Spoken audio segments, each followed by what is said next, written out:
And we're here at Content Marketing World, and I have Carla Johnson with me again. You were the first podcast we did on Enterprise Marketer, and now you're back. It's great. It's great to be here, Jeff, and Yeah. nice to be together at Content Marketing World in Cleveland. Oh, yeah. I mean, I've seen you and Robert getting to hang out quite a bit, and the audiobook came out this week. It did. We're real excited. It's available on audio, on Audible. Yeah, so now Audible. we have the audiobook, the Kindle, and then the hardcover. All Yeah, three. so we downloaded it like right when Robert put the post out there, and we were listening to it, and 30 minutes into it, he goes, chapter 1. And I'm like, this is all like introduction. That's why I love the book, because it builds so much suspense up, and then you get into that strategy. You get into those pieces of building experiences. Yeah. It's good context for what it is that we need to do today as marketers. Yeah, so here at the event, you got 2 sessions, right? You're doing? Yeah, 2 sessions tomorrow on Thursday.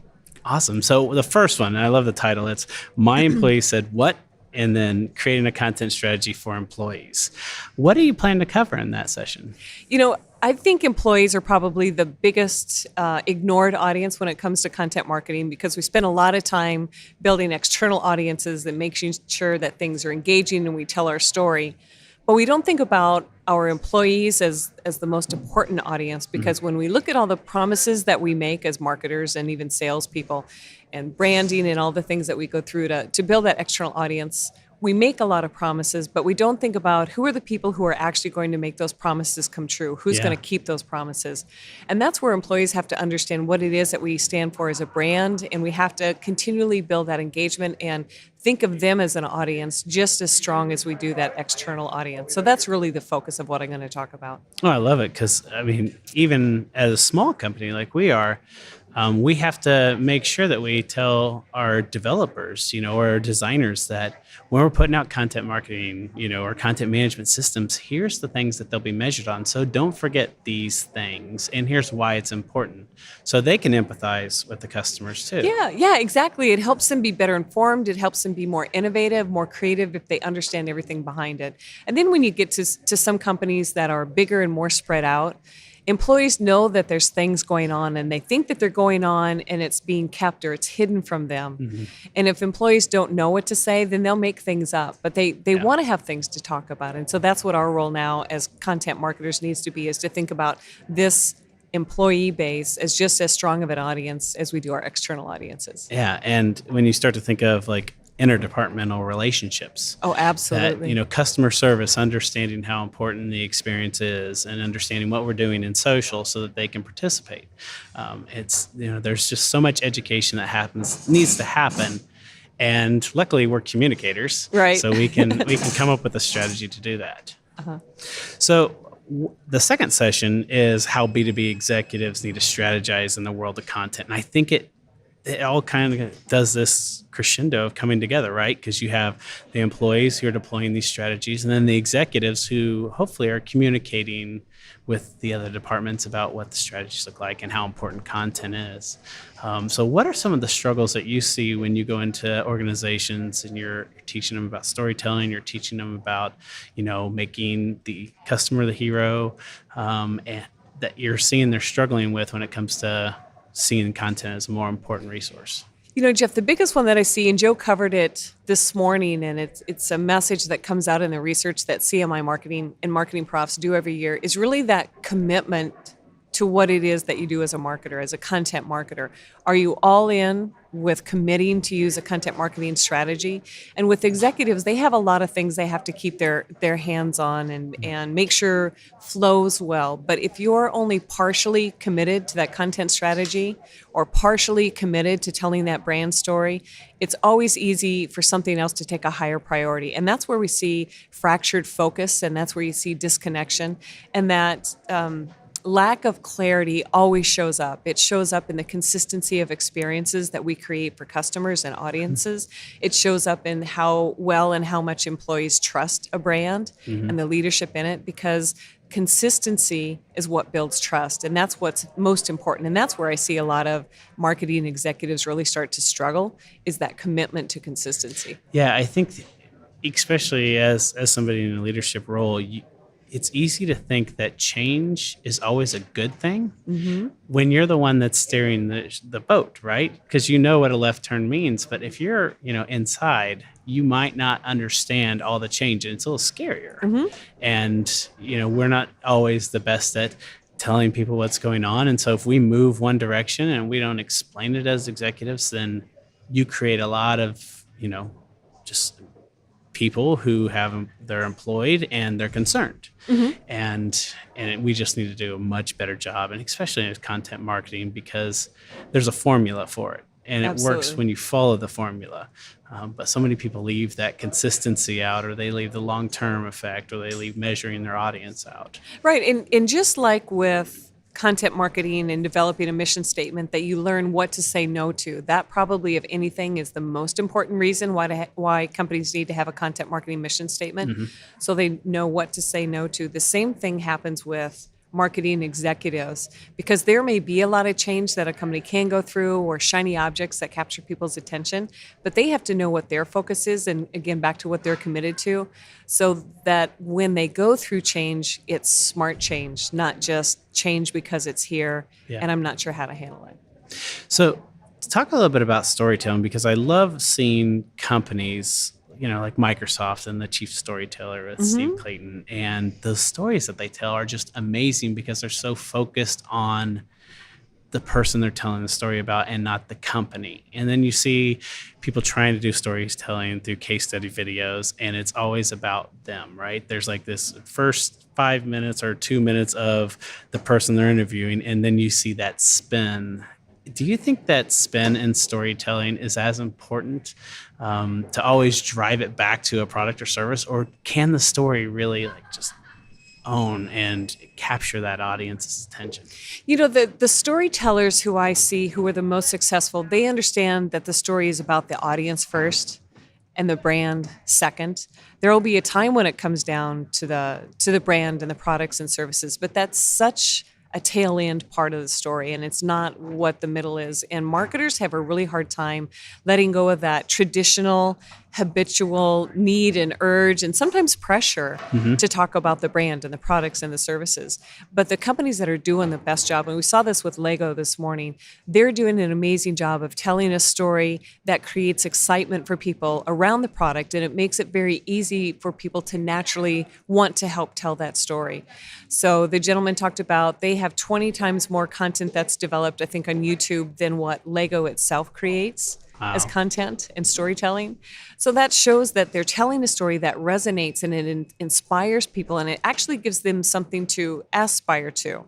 So when we do that as marketers and storytellers, we need to think about what's the change that we want to help affect? What's the change that we want to help lead? And then what's that story arc, and how does it manifest over longer periods of time? So a story arc doesn't last 3 months. A story arc really lasts 3 years. And you think about, what is this arc, and then how do I hang other things on it that makes sense? Yeah. And that helps solve problems for my customers and for my audience. What is it that I want to... And I love that.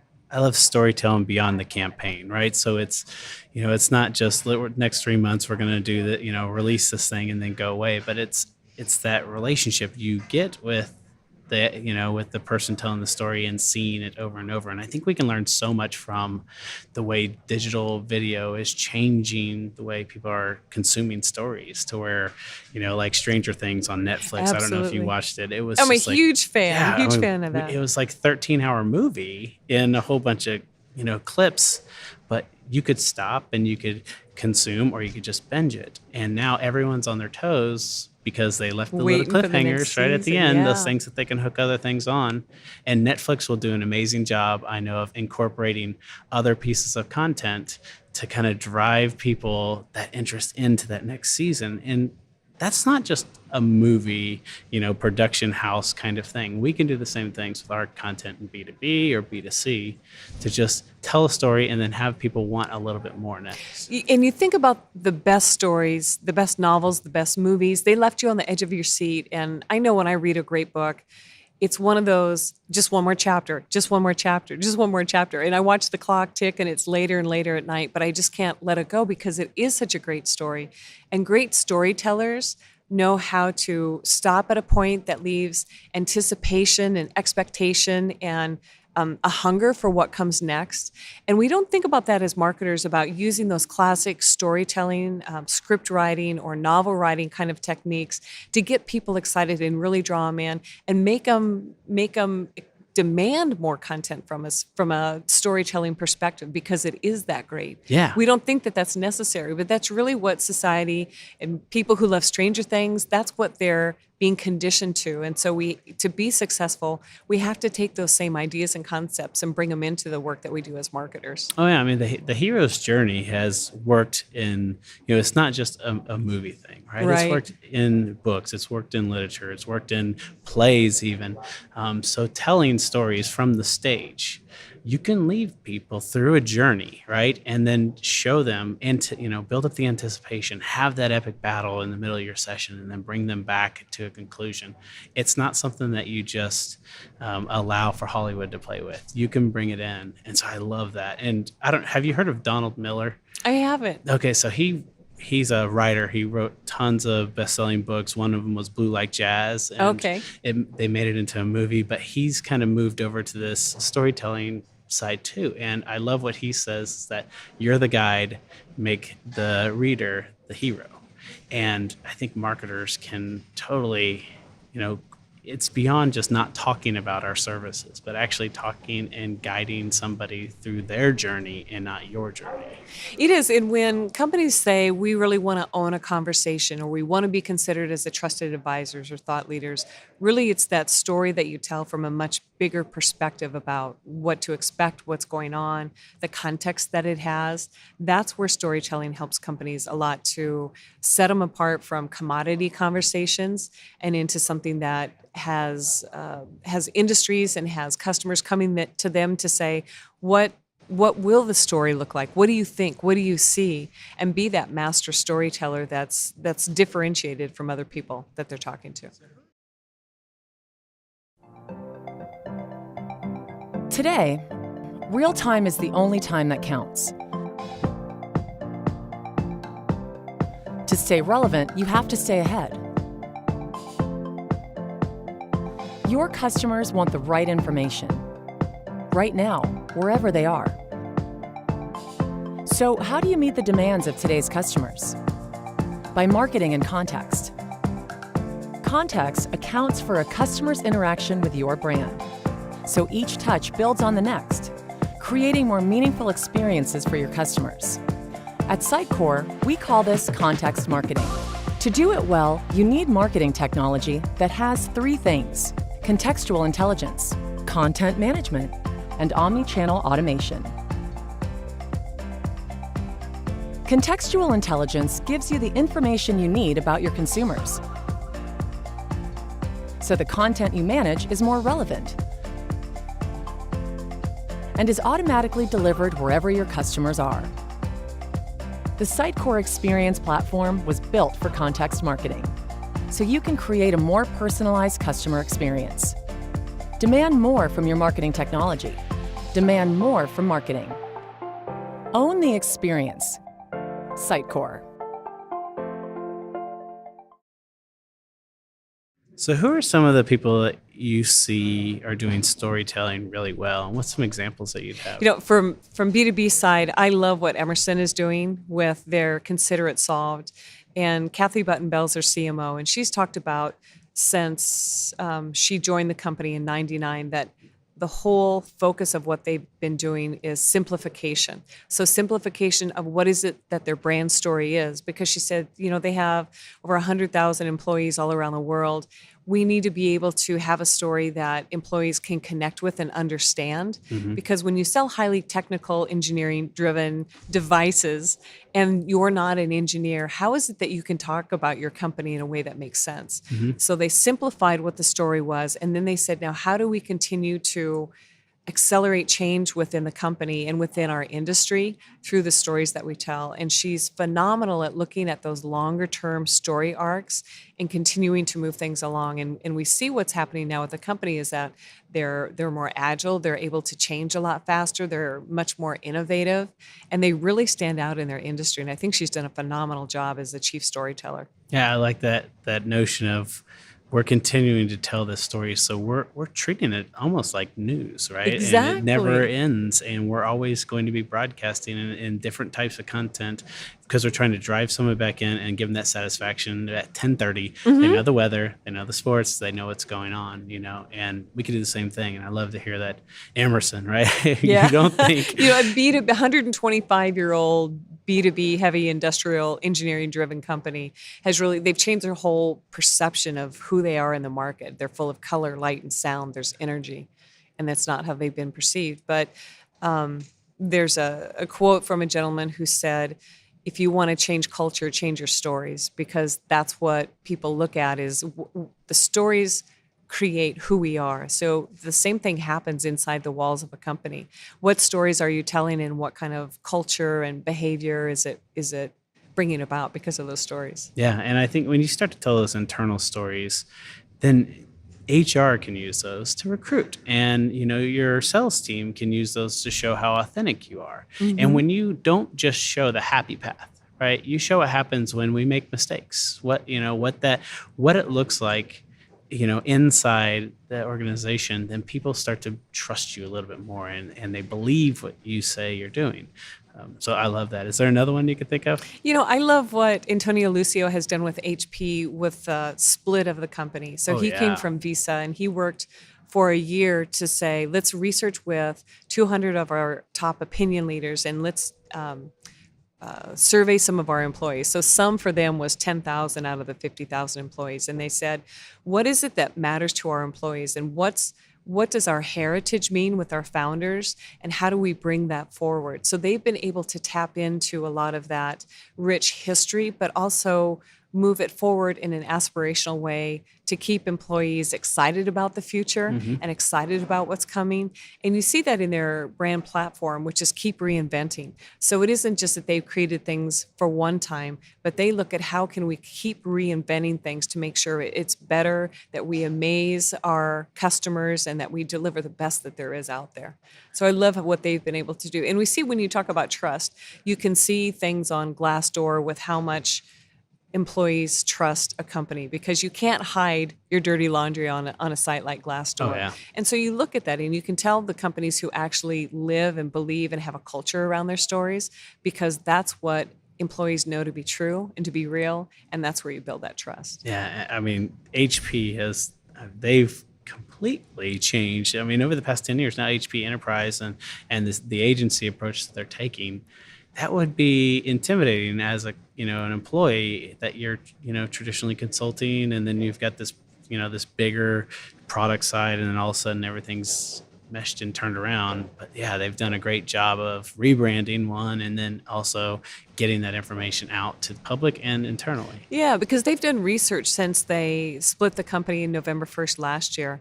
And they have 80% of the employees say, I understand our mission, I understand our vision, I understand our brand platform. So essentially, they're showing up to work every day, and they understand why they're there, and the story that they're living, and the difference that they are there to create for their customers, and the experiences that they do. So I love what you've mentioned 2 times on both of these is the internal survey. Do you think people are taking enough time to survey their employees to ask them, do you understand our story? I think in most cases that's something that companies really fall flat on. I think, first of all, they don't see that audience as important as it should be.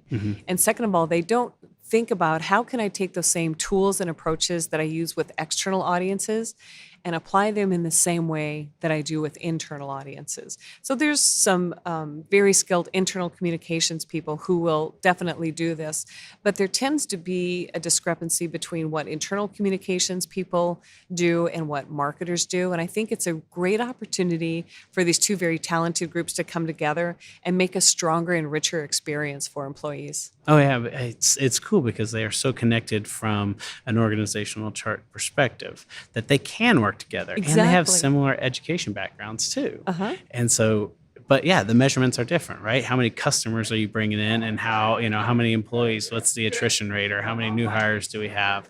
And really it's how happy are people, what experiences are they having both working with us and working for us. Yeah, and I was talking to one woman who has internal communications for a consumer company, and she said, we now see a big shift in the dynamics of the people coming to work for us. So in the past, they had people who might work for the company for 20 or 30 years. And now with millennials, maybe they only work there for 3 years, but they say, we understand that you can have a great career and you can contribute a lot to our company in 3 years. But we want you to know what it is that we stand for as a company so that when you start that first day, that first month at work, you can start to contribute right away. Because if it takes 3 years to get up to speed and know everything about the company, like perhaps it did historically for people who had longer careers, that doesn't work in a millennial world. So they need to be able to articulate why it is that people are there every day and what contribution people can make. That's awesome. I'm so excited. I mean, it's like the time is quite different. We were all focused on ROI and customers, and now we're starting to look at the bigger experiences and internal and external experiences. We did a survey recently of our employees, and the feedback shocked me. Right, it was not what I assumed, and we're a small company. Yeah, but and you think people, but you don't. When you start to ask different questions, then you get different input. Exactly, and so you quickly see, here are the areas we can focus on, who's going to focus on it, how are we going to report back on this, and how do we measure this as our success? Not the growth and not the how long employees stay, but how happy are they, how are they communicating, and then how are they taking that and bringing it to the customers and sharing those experiences outside. Exactly, making it rich and really come alive. And just like when you start to think about, every company has limited time and resources, and you want to know, where should I start from an external perspective? Well, you always start where it hurts the most. So the same thing is true when you start to engage with your employees. Where does it hurt the most with your employees? Yeah. And start to relieve that pain first. Well, I know you have workshops and other resources. How can people find out more from you, and then how can they interact with you? Because you're such a great resource. Well, my website is typeacommunications.com, and I blog on these topics twice a week, every Tuesday and Thursday, and tap some experts in different fields as well. And I'm on Twitter at Carla Johnson, Carla with a C, and then LinkedIn is always great too. Awesome. Well, thanks for joining the show again. I can't wait to get this out. Thanks, Jeff. It's great to see you again. There are so many marketing tools to choose from these days. More than 3,500 the last time we checked. If you're overwhelmed and confused, you're not alone. With so many options, marketers are having a difficult time trying to select which tools will meet their team's unique needs. So why do the top content marketing teams choose DVHQ? It's because of our unique focus. Let me explain. The typical content marketing process looks something like this. You start with a defined strategy, then you ideate and brainstorm with your team. Create a plan of attack, produce the content, optimize it, then publish and promote the content, and finally, review the analytics to see how your content performed. As you may know, most marketing software tools are built to support the back half of this process. There are countless CMS platforms, email marketing tools, marketing automation systems, social publishing tools, analytics suites, etc. The list goes on and on. But here's the thing. The back half of the process is not where companies are really struggling. What marketing teams are really struggling with is the upfront part of the process, the strategy, the ideation, planning, workflow, and collaboration during the content production process. Sound familiar? If you don't get your upfront strategy and planning right, the odds of consistently publishing great content is, well, not very good. So these upfront areas are where we focus 100%. We don't want to reinvent wheels or be a jack of all trades, master of none type of content marketing solution. DVHQ is on a mission to build a content marketing platform that makes it incredibly easy for you to plan and produce high quality content more efficiently. This approach then gives you the freedom to integrate and connect DVHQ to your preferred downstream tools. So, if you're looking for help with strategy, ideation, planning, and collaboration, then we're the solution for you.